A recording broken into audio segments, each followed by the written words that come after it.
हे guys WhatsApp Baahubali trick में आप सबका बहुत बहुत स्वागत है। गाइस हमने पिछले लेक्चर में केमिस्ट्री का एमसीक्यूज़ किए थे और आप कितना बना पाए ये आप कमेंट करके बताइएगा। और आज का जो लेक्चर रहेगा हमारा बायोलॉजी पर रहेगा और ये इसका पहला पार्ट है। जैसा केमिस्ट्री का हमने पहला पार्ट एमसीक्यूज़ किया था और ये बहुत ही इम्पोर्टेंट है, आप देखते जाइए और कितना बना पाते हैं बिल्कुल कमेंट करके बताइएगा।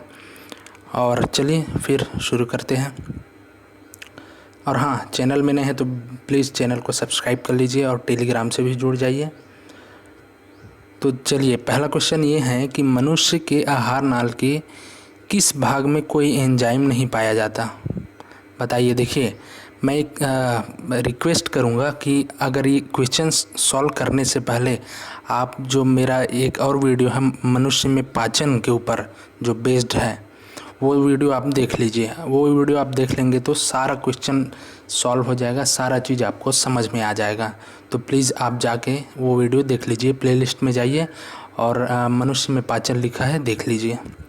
तो चलिए इसका पहला क्वेश्चन ये है कि मनुष्य के आहार नाल के किस भाग में कोई एंजाइम नहीं पाया जाता। तो किस भाग में एंजाइम नहीं पाया जाता, तो सबसे पहले मैं बता देना चाहता हूँ कि उस भाग में कोई एंजाइम नहीं पाया जाएगा जहाँ पर पाचन नहीं होगा।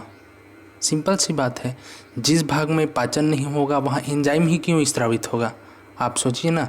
तो पाचन हमने किस किस भाग में पढ़ा था, एक तो हमने मुख में पढ़ा था कि मुख या मुख गुहा में पढ़ा था कि मुख गुहा में पाचन होता है। दूसरा पढ़ा था हमने अमाशय में और तीसरा पढ़ा था हमने छोटी आंत में, है ना। तो मुख तो हो ही नहीं सकता, अमाशय भी नहीं हो सकता। अब बचा ग्रसनी और ग्रहणी। तो देखिए ग्रहणी कौन सा हिस्सा है, ग्रहणी तो छोटी आंत का हिस्सा है और यहीं पर तो सर्वाधिक पाचन होता है। क्यों? क्योंकि यहीं पर सबसे ज़्यादा एंजाइम जो है स्त्रावित होता है। कौन कौन सा? अग्नाशय से स्त्रावित होता है वो एंजाइम, अग्नाशयी एमाइलेज, अग्नाशयी लाइपेज और ट्रिप्सिन। तो ये भी नहीं हो सकता, तो इसलिए सही आंसर हो जाएगा ग्रसनी। इसका सही आंसर हो जाएगा ग्रसनी कि यहाँ पर कोई एंजाइम नहीं होता, क्योंकि यहाँ तो पाचन होता ही नहीं। और सबसे पहली बात, भोजन यहाँ रुकता ही नहीं। भोजन कहाँ रुकता है? जैसे मुख में हम ग्रहण किए, मुख में रुक गया, फिर डायरेक्ट नली से होते हुए सीधा कहाँ जाएगा? पेट में जाएगा। अब पेट में रुकेगा भोजन, है ना। कहने का मतलब है मुख और जो पेट है या स्टमक है उसके बीच का हिस्सा क्या है? वही तो ग्रसनी है, जहाँ भोजन रुका नहीं तो एंजाइम भी स्रावित नहीं होगा और एंजाइम स्रावित नहीं होगा तो पाचन भी नहीं होगा। क्लियर हुआ? सही आंसर क्या है? ग्रसनी। ट्रिप्सिन किसके पाचन में से संबंधित है? कार्बोहाइड्रेट, वसा, प्रोटीन, इनमें से कोई नहीं। तो देखिए ट्रिप्सिन, सबसे पहले एक बात मैं बता देना चाहता हूँ कि जिस किसी एंजाइम के लास्ट में इन आए, इन जैसे ट्रिप्सिन हो गया, लास्ट में इन आ रहा है, वो हमेशा जो है प्रोटीन का पाचन करेगा, है ना। तो अब आंसर मिल ही गया होगा। तो ये भी एंजाइम ट्रिप्सिन क्या है? प्रोटीन का पाचन करेगा। अग्नाशयी रस किसके पाचन में सहायक है? तो अग्नाशय से स्रावित होने वाले रस को क्या कहते हैं? अग्नाशयी रस कहते हैं। और ये किसके पाचन में सहायक है? तो ऑप्शन ए है प्रोटीन, बी प्रोटीन वसा, कार्बोहाइड्रेट वसा, कार्बोहाइड्रेट प्रोटीन और वसा। तो देखिए अग्नाशय से जो है कौन कौन से एंजाइम स्रावित होते हैं मैं ये आपको बताता हूँ। सबसे पहले तो ट्रिप्सिन स्रावित होता है, दूसरा अग्नाशयी एमाइलेज स्रावित होता है और तीसरा अग्नाशयी लाइपेज स्रावित होता है। तो ट्रिप्सिन क्या होता है? वो प्रोटीन का पाचन करता है। अग्नाशयी एमाइलेज क्या करता है? कार्बोहाइड्रेट का पाचन करता है। और अग्नाशयी लाइपेज क्या करता है? वो वसा का पाचन करता है। तो इस तरीके से सही आंसर क्या हो जाएगा? ऑप्शन डी, कार्बोहाइड्रेट, वसा और प्रोटीन। ठीक है। उसके बाद नेक्स्ट देखते हैं चौथा क्वेश्चन। मनुष्य के अमाशय में कौन कौन से एंजाइम होता है? तो मनुष्य के अमाशय में एंजाइम कौन कौन सा होता है मैंने आपको लेक्चर में बताया था, बिल्कुल आप देख ही लीजिए। तो इसका ऑप्शन है rennin, pepsin, trypsin. Option B है pepsin, rennin, lipase. Option C है एमाइलेज, पेप्सिन, रेनिन। और ऑप्शन डी है ट्रिप्सिन, लाइपेज और पेप्सिन। देखिए मैंने ट्रिप्सिन कहाँ बताया था? या अग्नाशय में बताया था अभी कि ट्रिप्सिन अग्नाशय से स्रावित होता है। तो इसका मतलब जिसमें ट्रिप्सिन है ऑप्शन ए और ऑप्शन डी, ये तो नहीं हो सकता। अब बचा पेप्सिन और रेनिन, हाँ पेप्सिन और रेनिन तो स्त्रावित होता है, लेकिन एमाइलेज जो है स्त्रावित नहीं होता है ना। एमाइलेज कहाँ से स्त्रावित होता है? सिर्फ मुख में स्त्रावित होता है एमाइलेज, और अग्नाशय में स्त्रावित होता है एमाइलेज। स्टमक या पेट में या आमाशय में जो है एमाइलेज स्त्रावित नहीं होता। तो इसका सही आंसर क्या हो जाएगा? पेप्सिन, रेनिन और लाइपेज। मतलब आमाशय से पेप्सिन, रेनिन और लाइपेज ये 3 ही एंजाइम जो है निकलता है। उसके बाद देखते हैं नेक्स्ट क्वेश्चन, लार किसके पाचन में सहयोग करती है? बताइए, जब मैं पाचन पढ़ा रहा था तो आपको इस बात को बताया था। तो लार स्टार्च, प्रोटीन, वसा या रेशे? तो लार जो है वो स्टार्च का पाचन करती है, और लार को ही क्या बोलते हैं? लार एमाइलेज बोलते हैं, और लार को ही क्या बोलते हैं? टाइलिन भी बोलते हैं। ठीक है, तो वो 30% जो है स्टार्च का पाचन कर देती है, ऐसा मैंने आपको बताया था। तो सही आंसर हो जाएगा starch, option A. Next question देखते हैं, मानव शरीर में सर्वाधिक पाचन किस भाग में होता है? पैंक्रियास, कहने का मतलब होता है अग्नाशय, बड़ी आंत, छोटी आंत या आमाशय या स्टमक? तो देखिए, सबसे ज़्यादा पाचन मैंने बताया था छोटी आंत में होता है। और छोटी आंत के कौन से वाले हिस्से में? छोटी आंत के ग्रहणी वाले हिस्से में, या इंग्लिश में कहे तो ड्यूडेनम वाले हिस्से में। क्यों होता है? क्योंकि वहीं पर अग्नाशय अपना स्त्राव जो है मुक्त करता है। और अग्नाशय कौन कौन सा स्त्राव करता है? ट्रिप्सिन करता है, अग्नाशयी एमाइलेज करता है, और अग्नाशयी लाइपेज करता है। और ये तीनों एंजाइम किसका किसका पाचन करता है? ट्रिप्सिन जो है प्रोटीन का पाचन करता है, अग्नाशयी लाइपेज जो है वसा का पाचन करता है, अग्नाशयी एमाइलेज जो है कार्बोहाइड्रेट का पाचन करता है। इस तरीके से प्रोटीन का भी पाचन हो गया, कार्बोहाइड्रेट का पाचन हो गया, वसा का भी पाचन हो गया। मतलब सबसे ज़्यादा पाचन तो हो ही गया ना, लगभग पाचन तो हो ही गया। तो इस तरीके से सबसे ज़्यादा पाचन कहाँ होता है? छोटी आंत में। और अगर और डीप में जाके पूछें तो छोटी आंत के ग्रहणी वाले भाग में या ड्यूडेनम वाले भाग में। भोजन का अवशोषण की कार्यात्मक इकाई कौन सी है ना? मतलब अवशोषण किसके माध्यम से होता है, ऐसा पूछ रहा है। तो देखिए, छोटी आंत में पहले तो ऑप्शन देख लेते हैं, विलाई, लीबर कुन की दरार, पेयर के पिंड और ब्रूनर की ग्रंथि। तो इसका सही आंसर होता है विलाई। विलाई कहने का मतलब छोटी आंत का जो हिस्सा होता है। तो छोटी आंत में जो है इस तरीके का स्ट्रक्चर पाया जाता है बिल्कुल। और जब इसको, जिससे क्या होता है कि क्षेत्रफल जो है वो बढ़ जाता है। जैसे कि स्प्रिंग को ही ले लो आप, स्प्रिंग छोटा सा होता है, छोटा सा स्प्रिंग ले लो, और जब आप खींचोगे तो वो बहुत बड़ा हो जाएगा। बिल्कुल इसी टाइप के स्ट्रक्चर ये छोटी आंत में होता है, जिसकी वजह से सरफेस एरिया मतलब क्षेत्रफल बढ़ जाते हैं। और क्षेत्रफल बढ़ेगा तो जाहिर सी बात है अवशोषण भी ज़्यादा होगा। तो इसलिए अवशोषण कहाँ होता है? सबसे ज़्यादा छोटी आंत में। और छोटी आंत में किसकी वजह से होता है? विलाई की वजह से होता है ना। तो नेक्स्ट क्वेश्चन देखते हैं, टाइलिन का स्त्रावण करती है। तो टाइलिन का स्त्रावण कौन करती है? लार ग्रंथि, जठर ग्रंथि, यकृत या अग्नाशय? बताइए। तो इसका सही आंसर है लार ग्रंथि। और लार ग्रंथि में भी कौन? 3 प्रकार की लार ग्रंथि है, हम आगे देखेंगे, आगे और क्वेश्चन है, फिर भी अभी बता देता हूँ। सबलिंगुअल लार ग्रंथि, सब मैक्सिलरी लार ग्रंथि और पैरोटिड लार ग्रंथि। और पैरोटिड लार ग्रंथि से ही तो टाइलिन निकलता है ना। पैरोटिड लार ग्रंथि से ही टाइलिन निकलता है। तो फिलहाल इसका आंसर हो जाएगा लार ग्रंथि, ऑप्शन ए। नेक्स्ट क्वेश्चन देखते हैं, HCl कहाँ से स्त्रावित होता है? जाइमोजेनिक कोशिका, ऑक्जेंटिक कोशिका, कुफ्फर कोशिका और श्लेष्मा कोशिका? बताइए। तो HCl सबसे पहले तो आप जानिए कि ये स्टमक में रहता है या आमाशय में रहता है, या आमाशय में स्त्रावित होता है।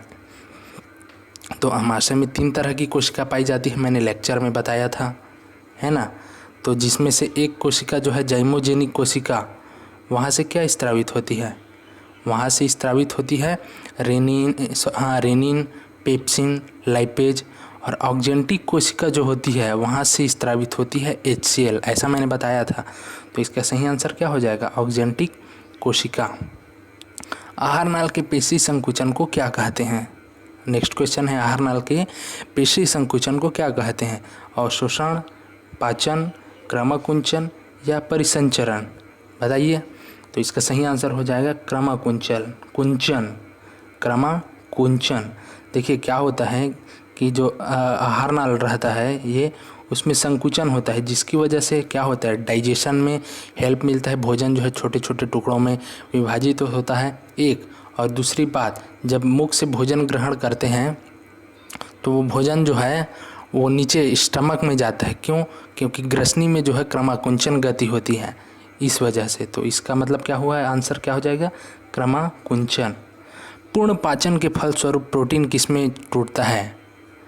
तो ऑप्शन ए है ग्लूकोज, ऑप्शन बी है ट्राइग्लिसराइड, ऑप्शन सी है अमीनो अम्ल, ऑप्शन डी है इनमें से कोई नहीं। देखिए अगर आप भोजन कर रहे हैं और भोजन में आपका प्रोटीन है तो फाइनल प्रोडक्ट क्या होगा, कहने का मतलब ये है किस में टूटेगा वो, तो वो टूटेगा एमिनो एसिड में टूटेगा। और तोड़ेगा कौन? वो एंजाइम तोड़ेगा जिसके लास्ट में इन आता है। तो इन वाले एंजाइम हमने कितना पढ़ लिया, 3 ठो पढ़ लिया, एक रेनिन, एक पेप्सिन और एक ट्रिप्सिन। तो ये तीनों एंजाइम जो है प्रोटीन को किस में तोड़ देगा, अमीनो एसिड में तोड़ देगा।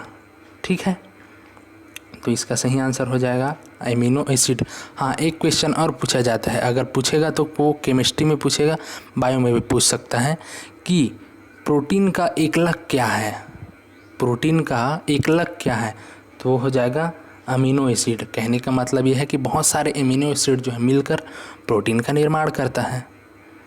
नेक्स्ट क्वेश्चन देखते हैं।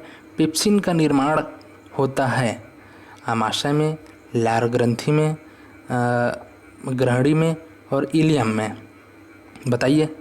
तो पेप्सिन का निर्माण कहाँ होता है? आमाशय में होता है। मैंने बताया था कि जाइमोजेनिक कोशिका, जैसे यहाँ हम पढ़ रहे थे, तो जाइमोजेनिक कोशिका से पेप्सिन, रेनिन और लाइपेज निकलता है। तो पेप्सिन कहाँ से निकलेगा? आमाशय से निकलेगा। तो इसका सही आंसर हो जाएगा ए, लार ग्रंथि में तो लार ही निर्माण होगा।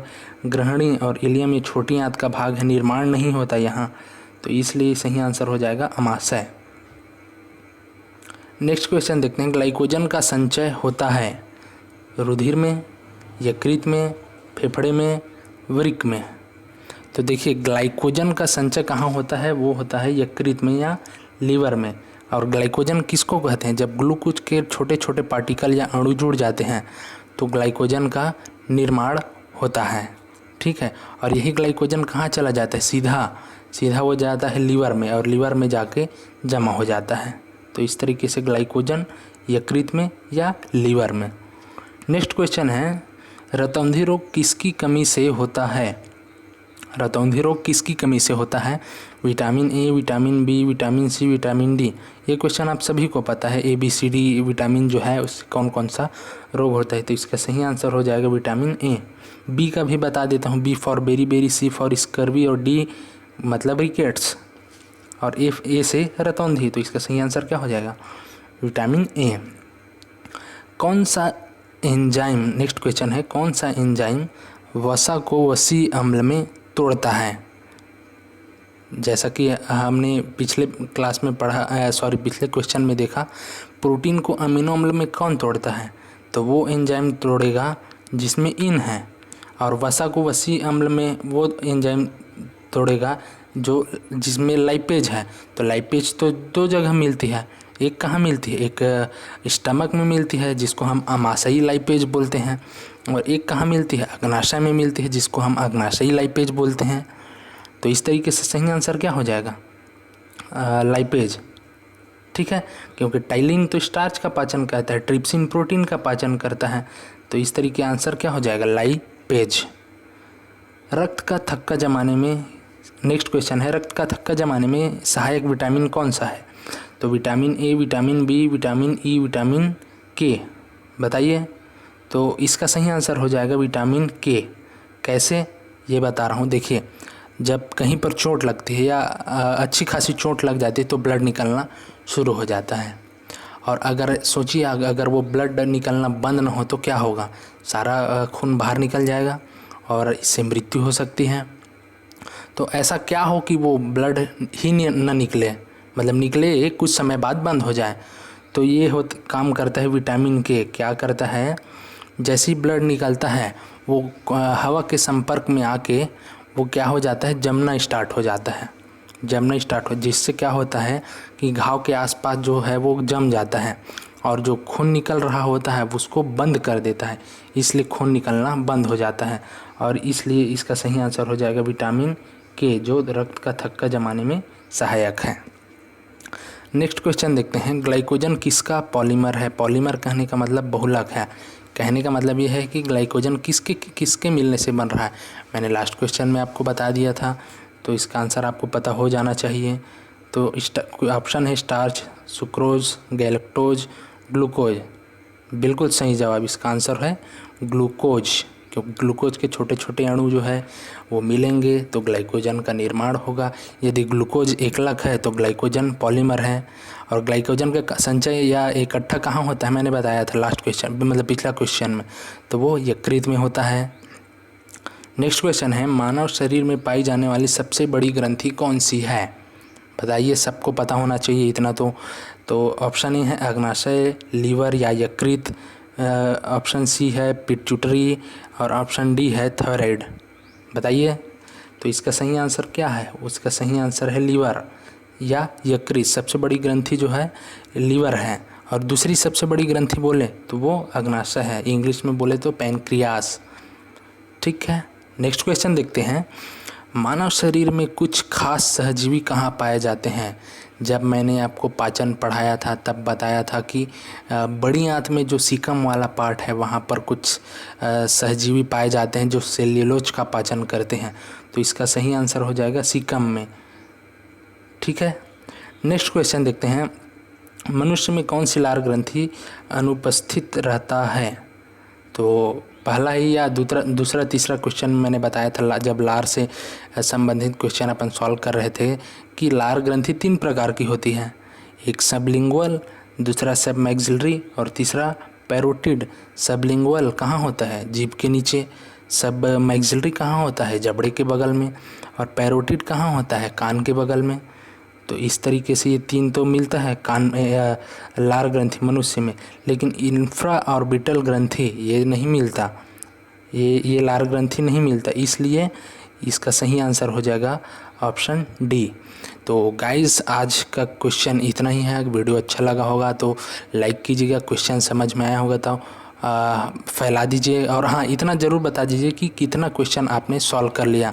मैं ये मान के चल रहा हूँ कम से कम आपने 17-18 क्वेश्चन सॉल्व कर लिए होंगे। पूरा क्वेश्चन सॉल्व किए होंगे तो बहुत अच्छी बात है, लेकिन 17, 18, 19 जितना भी है आपने सॉल्व किए हैं तो उसको कमेंट में ज़रूर बताइएगा। धन्यवाद।